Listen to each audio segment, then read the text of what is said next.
I have a quick little message with you I'd like to share today about an experience I had on the way home. I needed some cheese, so I'm fixing to cook me a great big old cheeseburger here for dinner. So I stopped by the grocery store. I need some cheese, and on the way in the store, there were several people standing out there to the side. I live in Burlington, North Carolina, and there's more beggars in Burlington, North Carolina. I've never lived in a town that has many beggars. So they asked me for money. And I said, I really just don't have any change. They said, well, we're just trying to get us something to eat. So when I went in the store to get my cheese, I got them a couple packs of lunch meat and some bread and an extra thing of cheese for them. And I bought some mustard, but when I got up there to the counter, I said, if you would price this mustard, because I'm not going to buy them like fancy mustard, fancier than I got here at the house. And when I got looking at it, I was like, I don't think it was in the right place on the shelf. So when I was checking out, I said, well, just keep the mustard. Well, the lady behind me, she said, did he not have enough money to buy the mustard? And I said, well, ma'am, I'm actually buying this to give to the hungry people outside.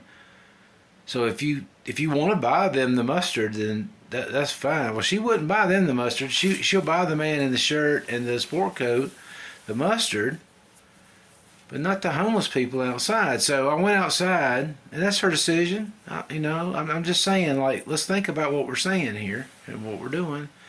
So when I went outside, those people were gone, and by this time, the grocery store employees were headed outside looking for people to stand around the outside of the building, and they were shooing this man away.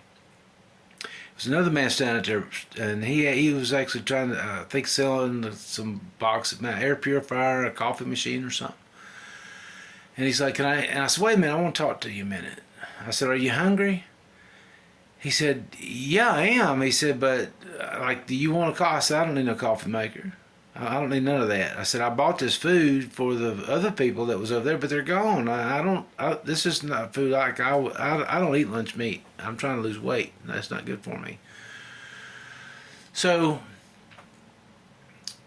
he said, yeah, I would love to have some food.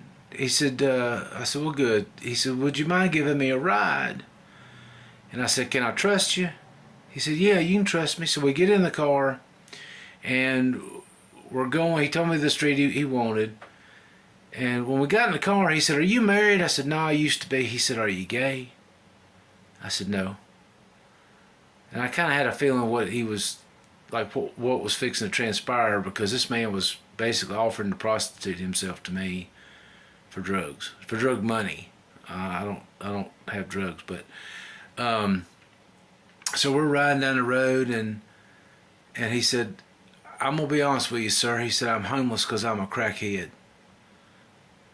I'm a crackhead.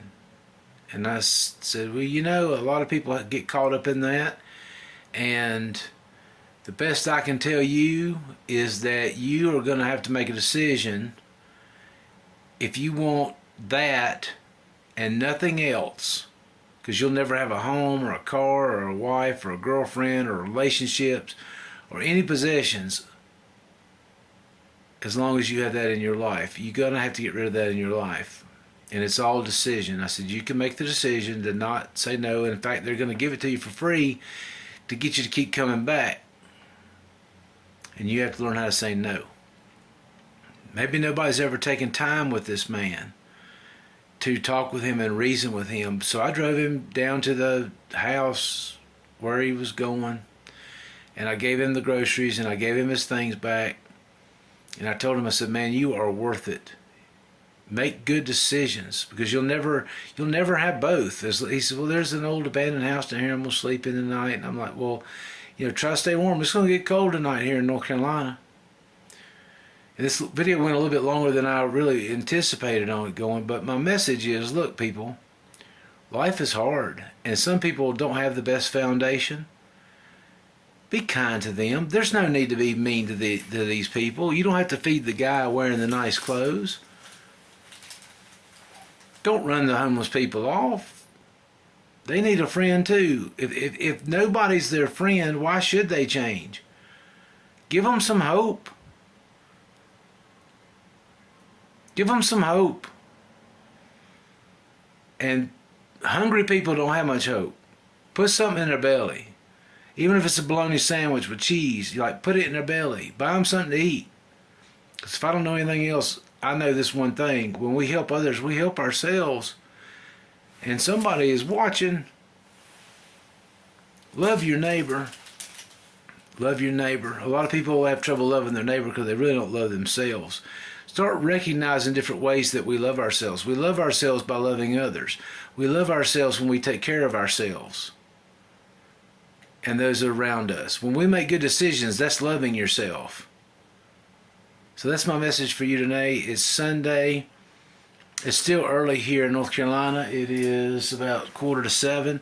If you haven't helped somebody today, maybe you're getting off, going into your second shift job, or you're getting off from your first shift job on the Sunday. Maybe you're leaving church or something like that. Find somebody to help. Don't go to bed tonight without having to help somebody. My name's Mitch Brewer.